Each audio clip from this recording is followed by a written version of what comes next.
hard to believe it has been 40 years since I passed that real estate test. I did take it in 27 minutes. I did get a 94, but nowadays real estate tests are a lot harder.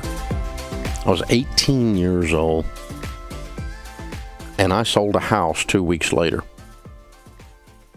Now, let me just help you with this. If you buy a house from an 18-year-old 3 weeks after he got his real estate license, you're not smart. I appreciate my old high school buddy letting me sell him my house.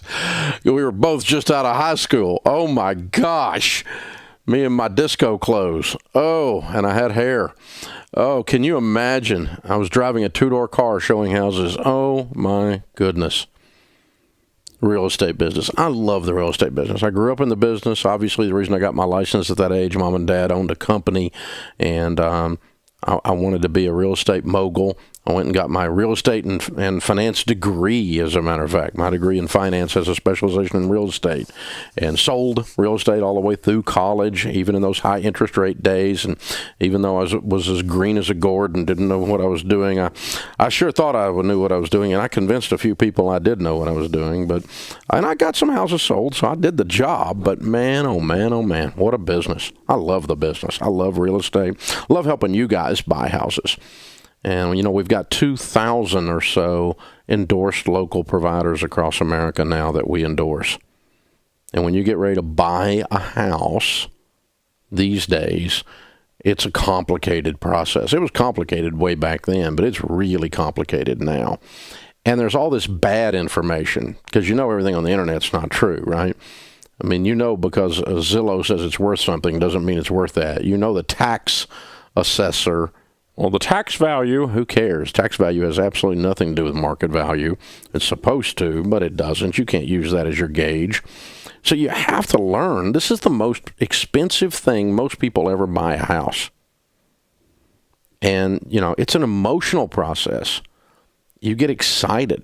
I was out this morning riding around. I was looking at some properties and some buildings on some properties, learning some things, and I just got real estate fever this morning.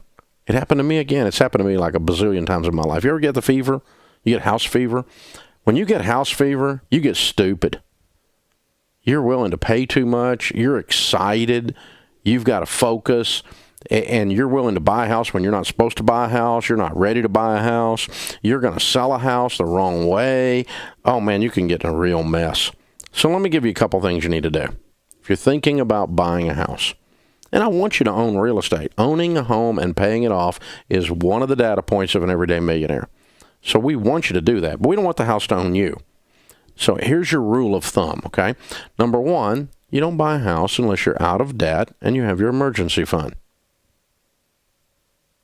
Now, everybody's going to tell you need to buy a house, but everybody's broke, and you don't want to listen to them. It's not a popular thing to move a little slower with more maturity and more wisdom, but who gives a crap? This is not a popularity contest. This is you, your family, trying to build wealth and build stability and sustainability. Don't buy a house until you're debt-free and you have your emergency fund, and then you save up your down payment. And that's what we do. Ding, ding, just like that. And then when you do buy a house, I love the 100% down plan. I love it when I talk to a young couple. These killer millennials that I get to talk to, they're incredible. And they say, you know, we got married, we were 23 years old, and we lived in a garage apartment, and we were making $110,000 a year, and we saved $50,000 a year for 4 years, and we were 28, we paid cash for a $200,000 house. I love the 100% down plan. And people are doing it, by the way. I recommend that. But if you're not going to do that, here's the most you should borrow. And it's the only thing I don't yell at you for borrowing, but I would prefer you didn't borrow, or that you borrow less, and get it paid off as soon as possible. But the most you should borrow is a home on a 15-year fixed rate where the payment is no more than a fourth of your take-home pay. So don't buy a home until you're debt-free, have your emergency fund plus a down payment on a 15-year fixed rate where the payment's no more than a fourth of your take-home pay. And when you pick a real estate, do not do real estate DIY. This is not DIY, okay? This is a $200,000, $300,000, $150,000 transaction. You don't work on your car, and that's a $1,000 transaction. You don't open up the back of your computer and try to fix that, and that's a $500 transaction.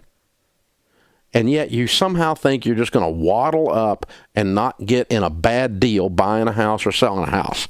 You make a mistake selling a $200,000 house, if you make a 10% mistake, that's $20,000. Think about that. I mean, if you make a 1% mistake, it's $2,000. Count out 10, 20, $100 Uncle Benjamin Franklin's right in front of you on the table right now in your mind. That's 1%.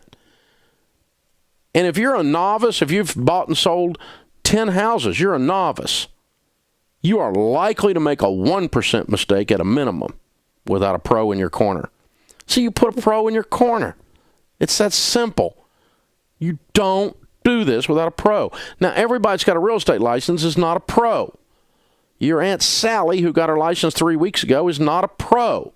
She's a sweet Aunt Sally, but she's a novice. And you don't put her in charge of your largest asset because she's your Aunt Sally. Well, Aunt Sally, you get her feelings hurt. Well, so what? She's likely to screw it up more than you are if you did it by yourself. Because she's an enthusiastic ignoramus. No. Well, I know this guy at church. Oh, good Lord. You don't pick anything else out that way. You don't, when you need to get a mechanic, you don't go, well, my Uncle Henry got a toolbox last week, and so I'm going to let him work on the car. No. You look at their Yelp ratings, you talk to them, you find out if they're a pro, how long you've been working on cars, and 26 years. Okay, I got an ASE certification. Okay, we'll let you get your butt under the hood. But other than that, no. I bought I was at a Holiday Inn Express last night, and I bought a toolbox on sale with Sears when they're going broke. No!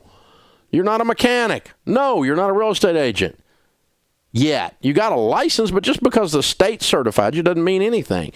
Listen, you want someone that's a pro. You want someone, if you're buying a house or selling a house, that's doing 50 to 300 transactions a year. If they've not done 50 transactions in their entire freaking life, no. No. Well, I'm going to sell it myself. That's stupid.